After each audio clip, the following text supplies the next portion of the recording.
ഇടുക്കി പീരുമേട്ടിൽ കയ്യേറ്റങ്ങൾ പെരുകുമ്പോൾ പരിശോധന നടത്താൻ ആവശ്യത്തിന് വാഹനങ്ങളില്ലാതെ ബുദ്ധിമുട്ടുകയാണ് പീരുമേട് താലൂക്ക് ഓഫീസിലെ ഉദ്യോഗസ്ഥർ. ഉള്ള വാഹനമാകട്ടെ എപ്പോഴും കട്ടപ്പുറത്താണ്. ഇതിനാൽ തന്നെ കയ്യേറ്റങ്ങളിലടക്കം ഫലപ്രദമായ ഇടപെടലുകളിലേക്ക് ഉദ്യോഗസ്ഥർക്ക് സാധിക്കുന്നില്ല. പീരുമേട് താലൂക്ക് ഓഫീസിൽ 2 വാഹനങ്ങളാണ് ഉണ്ടായിരുന്നത്. വാഹനങ്ങളുടെ ഫിറ്റ്നസ് കാലാവധി 15 വർഷമായി നിശ്ചയിച്ചിരുന്നതിനാൽ ഇവ രണ്ടും വർഷങ്ങളോളം കട്ടപ്പുറത്തായി.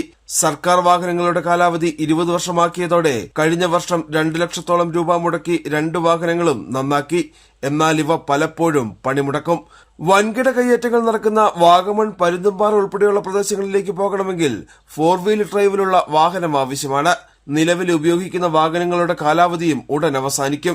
വിഷയം ഉദ്യോഗസ്ഥരും ജനപ്രതിനിധികളും വകുപ്പ് മന്ത്രിയെ അറിയിച്ചിട്ടുണ്ട്. ഇടുക്കിയെ പോലുള്ള സ്ഥലത്ത് ഉദ്യോഗസ്ഥന്മാരെ സംബന്ധിച്ചിടത്തോളം മറ്റ് ജില്ലകളെക്കാൾ കൂടുതൽ വാഹനങ്ങൾ ആവശ്യമായിട്ടുള്ള ജില്ലയാണ് ഇടുക്കി ജില്ല. ഇവിടുത്തെ ടെറൈൻ എന്ന് പറയുന്നത് അങ്ങനെ.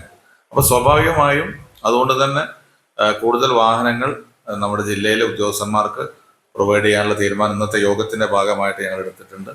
പരമാവധി അതുകൊണ്ട് എല്ലാവർക്കും വാഹനം കൊടുക്കുന്നതല്ല, അത്യാവശ്യം വേണ്ട വാഹനങ്ങൾ എന്തായാലും പ്രൊവൈഡ് ചെയ്യും. നിലവിൽ ഉപയോഗിക്കുന്ന വാഹനങ്ങൾക്ക് അറ്റകുറ്റപ്പണികൾ ഉണ്ടാകുന്നത് മൂലം കയ്യേറ്റ ഭൂമിയിലേക്ക് എത്തിപ്പെടാൻ ഉദ്യോഗസ്ഥർക്കാകുന്നില്ല. കയ്യേറ്റം ഒഴിപ്പിക്കേണ്ട ഭൂരേഖ തഹസിൽദാർക്ക് സ്വന്തമായി വാഹനം പോലുമില്ല. ഇതും കയ്യേറ്റക്കാർക്ക് ഗുണം ചെയ്യുന്നുണ്ട്. പുതിയ വാഹനങ്ങൾ അനുവദിക്കുമെന്ന മന്ത്രിയുടെ ഉറപ്പിലാണ് നിലവിൽ ഉദ്യോഗസ്ഥരുടെ പ്രതീക്ഷ. ജനം, ഇടുക്കി.